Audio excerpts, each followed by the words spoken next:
മലയാളത്തിലെ സിനിമകളെ പറ്റി കുറേ പേർക്ക് എന്നുവെച്ചാൽ ലോകത്തിലെ ഒരുപാട് സ്ഥലങ്ങളിൽ ഒരുപാട് നല്ല അഭിപ്രായങ്ങൾ വരുന്നതാണ്.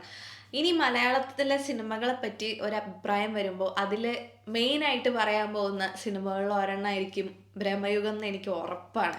കാരണം അതുപോലത്തെ ഒരു സിനിമയാണ് ഞാൻ കണ്ട ബ്രഹ്മയുഗം സിനിമ. രാഹുൽ സദാശിവനാണ് സിനിമയുടെ ഡയറക്ടർ. രാഹുൽ സദാശിവൻ ഭൂതകാലം, റെഡ് റെയിൻ ഈ സിനിമകളൊക്കെ ഡയറക്റ്റ് ചെയ്ത ആളാണ്. നമുക്കൊരു ബേസിക് ഒരു ഐഡിയ ഉണ്ടാവും എങ്ങനെയായിരിക്കും ഈ സിനിമ എന്ന്. അതുപോലെ ട്രെയിലറിലും ഏകദേശം ഒരു ഐഡിയ കിട്ടിയിട്ടുണ്ടായിരുന്നു. പിന്നെ മെയിൻ ക്യാരക്ടറായിട്ട് വന്നത് മമ്മൂട്ടിയാണ്.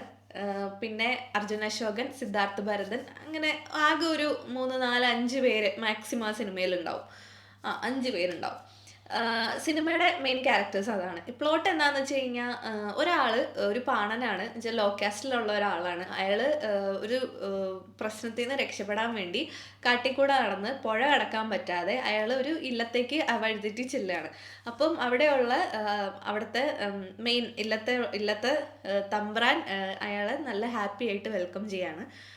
അത് കഴിഞ്ഞിട്ട് അതിനെ തുടർന്നുണ്ടാവുന്ന സംഭവ വികാസങ്ങളാണ് സിനിമയുടെ പ്ലോട്ട്. ഫസ്റ്റ് ഹാഫ് എന്ന് പറയുമ്പോൾ നമ്മൾ സിനിമ സ്ലോ ആണെന്ന് പലയിടത്തും കമൻസ് കണ്ടു. പക്ഷെ എനിക്ക് പേഴ്സണലി തോന്നിയത് സിനിമ സ്ലോ അല്ല.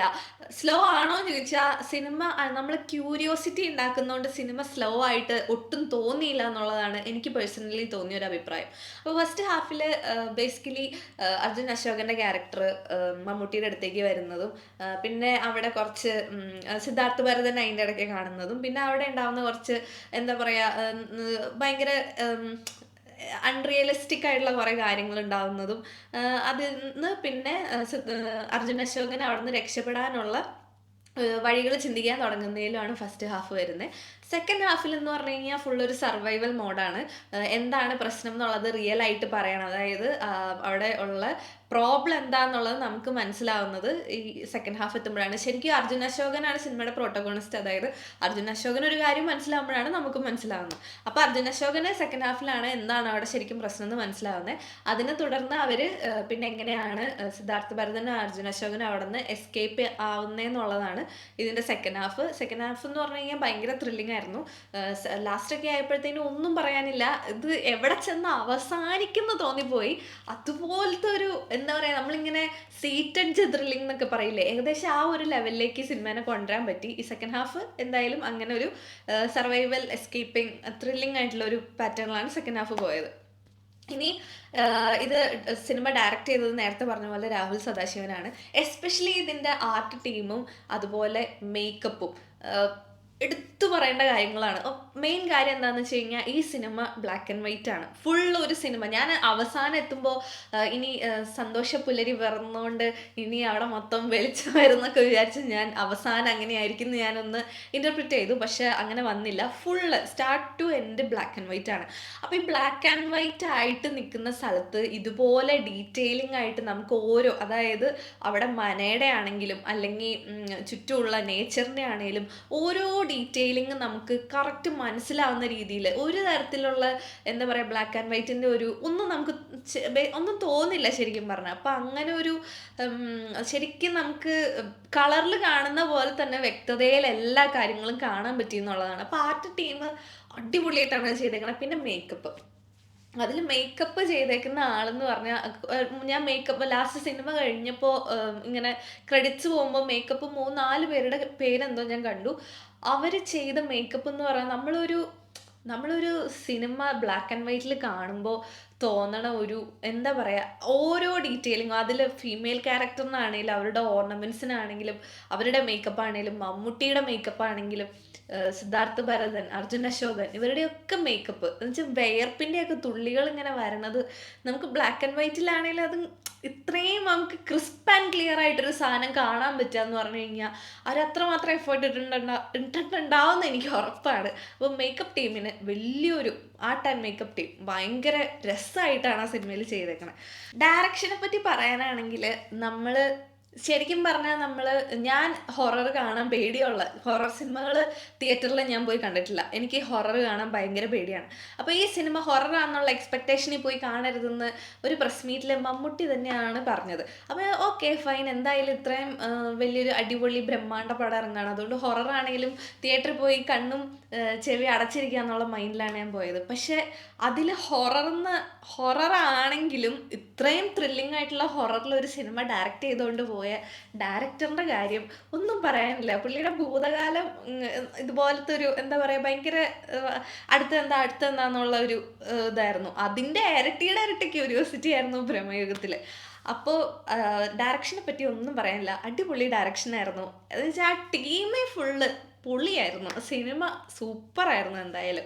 പിന്നെ അടുത്തത് എന്ന് വെച്ചാൽ സിനിമേനെ പറ്റി പറയാനാണെങ്കിൽ ഈ സിനിമയിൽ സത്യം പറഞ്ഞാൽ അഭിനയിച്ചവരെല്ലാവരും നമ്മളെ ഭയങ്കരമായിട്ട് ഇമോഷണലി കണക്ട് ചെയ്തിട്ടുണ്ട്. ഇപ്പം മമ്മൂട്ടിയുടെ റോളാണെങ്കിലും അവസാനമൊക്കെ എത്തുമ്പോൾ മമ്മൂട്ടി ചിരിക്കണതിൻ്റെ വോയിസും എന്തൊക്കെയാണ് മമ്മൂട്ടിക്ക് ഇത്രയും എന്നുവെച്ചാൽ ഒരാൾക്ക് ഇത്രയും പ്രായം നോക്കണ്ട, ഇത്രയും ഒരു ഇങ്ങനെ നമ്മളെ പേടിപ്പിച്ച് നമ്മളെ ഒരുമാതിരി ആക്കാൻ പറ്റുകയാണ് അത്രയും അഭിനയിച്ച് അത് ഫലിപ്പിക്കുക എന്ന് പറഞ്ഞു കഴിഞ്ഞാൽ ചെറിയ കാര്യമല്ല. കണ്ടു നിൽക്കുന്ന ആൾക്ക് തന്നെ നേരിട്ട് നമുക്ക് ഇത്രയും ക്യാമറ സെറ്റിംഗ് ഉണ്ടെങ്കിലും ഇത്രയും ആൾക്കാർ ഇതിൻ്റെ ചുറ്റും ഉണ്ടെങ്കിലും മമ്മൂട്ടിയുടെ ആ ആക്ടിങ് അവിടെ നിന്ന് നേരിട്ട് കണ്ടവർക്ക് പോലും എന്താ പറയുക ഒരു പേടി തോന്നുന്ന രീതിയിലാണ് പുള്ളി അത് ചെയ്തേക്കണേ. അത്രമാത്രം അടിപൊളിയായിട്ടാണ് മമ്മൂട്ടി ആക്ട് ചെയ്തേക്കണം. അപ്പം ആക്ടിങ്ങിനെ പറ്റി ഒന്നും പറയാനില്ല. പിന്നെ അർജുൻ അശോകനായാലും സിദ്ധാർത്ഥ് ഭരതനാണെങ്കിലും അയ്യോ സൂപ്പറായിരുന്നു. സിദ്ധാർത്ഥ് ഭരതൻ എനിക്ക് ഭയങ്കര ഇഷ്ടപ്പെട്ട ഒരു ആക്ടറാണ്. അപ്പോൾ പുള്ളിയാണെങ്കിലും അർജുൻ അശോകൻ്റെയൊക്കെ സിനിമകളിൽ നിന്ന് ഭയങ്കര വ്യത്യസ്തമായിട്ടുള്ള രീതിയിലാണ് പുള്ളി അത് അഭിനയിച്ചേക്കണേ. കാരണം അത് വ്യത്യസ്തമായ സിനിമയാണ് എനിവേ.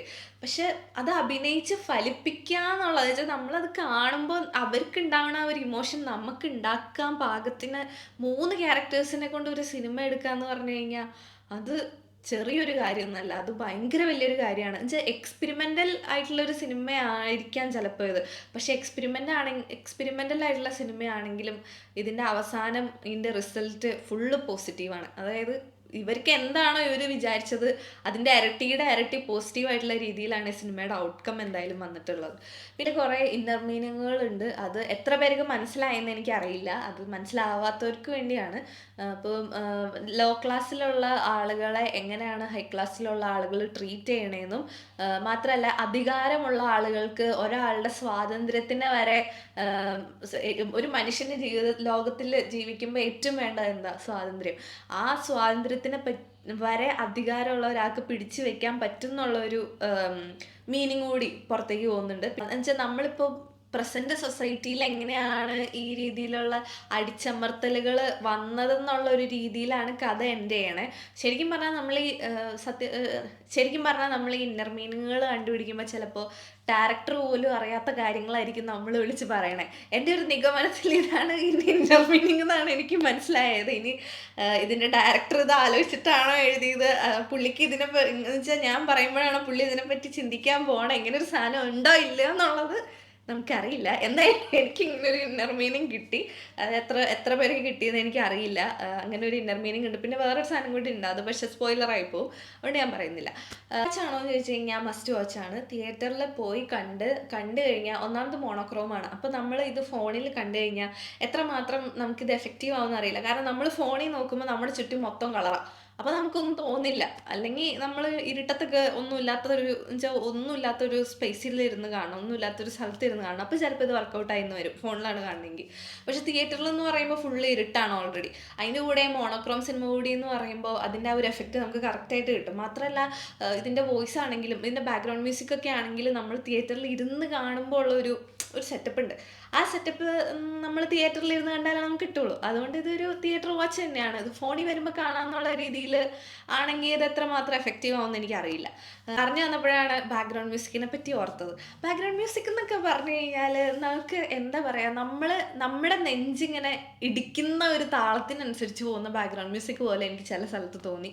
അതായത് മമ്മൂട്ടിയുടെ ചില സീക്വൻസ് വരുമ്പോൾ കുറച്ച് ഫാസ്റ്റ് പേസിൽ മ്യൂസിക് മാറുന്നുണ്ട്, ഭയങ്കര ഒരു സൗണ്ടിലുള്ള ഒരു മ്യൂസിക് വരുന്നുണ്ട്. അപ്പോൾ നമുക്ക് ആ സമയത്ത് ഭയങ്കര ക്യൂരിയോസിറ്റിയും അതുപോലെ സിനിമയിൽ ഉണ്ടാവുന്ന ഒരു ടെൻഷൻ നമുക്കും ഉണ്ടാവും. എന്നുവെച്ചാൽ വേറെ ക്യാരക്ടേഴ്സിന് ഉണ്ടാവുന്ന ടെൻഷൻ നമുക്കും ആ ടെൻഷൻ ഉണ്ടാവും.